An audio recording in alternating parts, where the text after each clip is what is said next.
Mesdames et messieurs, bonjour et bienvenue à cette nouvelle édition de la Revue de la Presse.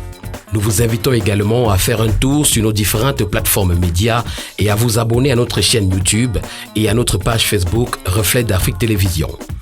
Commençons ce matin par Cameroun Tribune qui titre « Mise en garde du gouvernement, non à la barbarie sécessionniste ». Après les meurtres cruels de deux jeunes femmes, les 14 et 11 août 2020 à Mankan et à Mouyouka, le gouvernement, dans un communiqué signé hier par le ministre de la Communication, s'indigne contre ces crimes odieux et réaffirme sa détermination à poursuivre et parachever le processus de paix et de reconstruction des deux régions concernées. Cette information est alliée en page 4 et 100 du quotidien à Capitaux Public ce matin.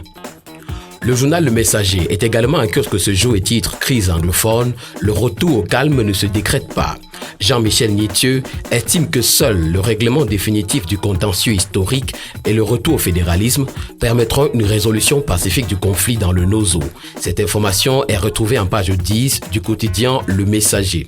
Et puis coronavirus, le juteux business des églises de réveil est le titre que nous pouvons lire en pied de une ce matin. Animés par l'appât du gain, les pasteurs profitent de la pauvreté spirituelle de leurs fidèles pour sévir, nous informe le journal ce matin en commentaire. Le journal parle également ce matin, toujours dans ses colonnes, notamment en page 7, du chemin de croix des instituteurs au sujet de la contractualisation. Le tri-hebdomadaire régional d'information du Nord Cameroun, L'Œil du Sahel pour sa part, titre ce matin « Entreprise, Paul Biya exige le départ du DG de Simancam ». Sur instruction du président de la République Paul Biya, le mandat de Benoît Galichet, qui dirige actuellement la structure, ne sera pas reconduit comme le souhaitait l'administrateur directeur général du groupe LHMA. Le quotidien L'économie ce matin parle également de la même affaire. Décès du préfet Jean-Claude Ntila, Yaoundé porte le deuil et le titre en grande une du journal Essingan, parution de ce matin.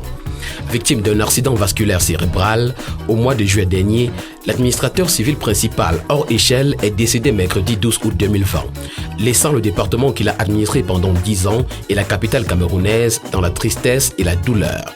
Les différents témoignages sont à lire ce matin des pages 4 à 100 du quotidien Essingan. Bibou Nissak, interdit de mariage, est le titre que choisit de brandir ce matin à sa une, le quotidien Mutation. Le sous-préfet de l'arrondissement de Yaoundé 2 estime qu'il s'agit d'une manifestation publique non déclarée. Biloua Ifa, officier d'état civil commis pour la cérémonie nuptiale du porte-parole de Kamto ce jour, disqualifié, est ce que nous pouvons lire en commentaire du quotidien Mutation ce matin. L'essentiel de cette information se retrouvant bien évidemment en page 9 du même journal. Le Tri-Hebdo le soir, pour sa part, parle du Sud et titre PME, fait de lance de l'économie pour l'émergence à l'horizon 2035. Le journal Le Soir nous apprend également ce matin qu'au sujet de la Camraille, 13 ponts ferroviaires du chemin de fer camerounais sont réhabilités. Pour le journal Le Quotidien, on parle plutôt de lois régissant les associations artistiques et culturelles. Les artistes musiciens saluent la politique culturelle du chef de l'État et le grand titre qu'a choisi de nous présenter ce matin à sa principale une, le journal Le Quotidien. Le journal ne manque également pas de signifier en haut de une ce matin au sujet de la recrudescence des actes d'horreur et de barbarie perpétrés par les rebelles sécessionnistes dans les régions du nord-ouest et du sud-ouest que le gouvernement condamne fermement.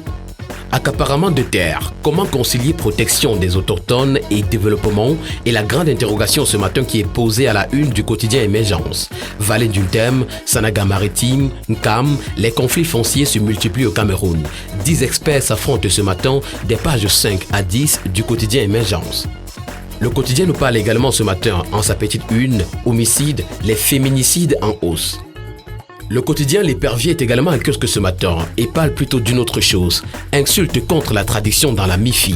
Les notables appellent Monseigneur Watio à se repentir. L'évêque du diocèse de Bafoussam a sanctionné le prêtre l'abbé André-Marie Kenyé pour avoir fait promotion de la culture et tradition ancestrale bamileke en exécutant la danse Mwap lors du Semto Djoma Banjoun. Monseigneur Dieudonné Watio, qui estime que l'acte du prêtre est contraire à la doctrine chrétienne, l'a suspendu de ses activités extra-paroissiales. Face à cette décision, l'amicale des notables et patriarches de la MIFI a adressé un brûlot virulent à l'évêque pour dévoiler son ignorance, son défaut criard d'humilité, de retenue et de regard critique. Le quotidien L'Épervier titre également ce matin en petite une coopération des audiences au ministère de la Santé publique et puis patrimoine foncier, l'honorable Samuel Motte perdu dans la forêt de Yingui. Pour Réalité Plus, on parle de pénurie de carburant, le geste qui sauve de Gaston Elondo et Somba. Il n'y aura pas pénurie de carburant comme l'annoncent certains observateurs. Le ministre de l'Eau et de l'Énergie a pris d'importantes mesures, nous apprend ce matin en commentaire le journal Réalité Plus qui titre également en petite une « Police, 264 nouveaux gradés sur le terrain ». Et puis Ouest, le collégien Bangmenglo traque des tonnes de chanvre. Toutes ces informations sont en ligne dans les colonnes de Réalité Plus, parution de ce 14 août 2020. Également en kiosque ce matin, The Guardian Post qui titre « Anglophone Crisis, When Liberators Become Oppressors ». At least 5 Anglophone civilians have been gruesomely slaughtered in less than a week by the same people who claim to be fighting for their freedom. Et puis terminons ce matin par le quotidien Le Jour qui titre « Confort Toumassan, l'horreur ». Le journal d'Aman Mana revient ainsi sur l'histoire de cette jeune femme qui a été décapitée dans le sud-ouest et nous propose en page 2 ce matin diverses réactions. Et puis en petite une, homicide de Kribi, les résultats de l'autopsie sont toujours attendus.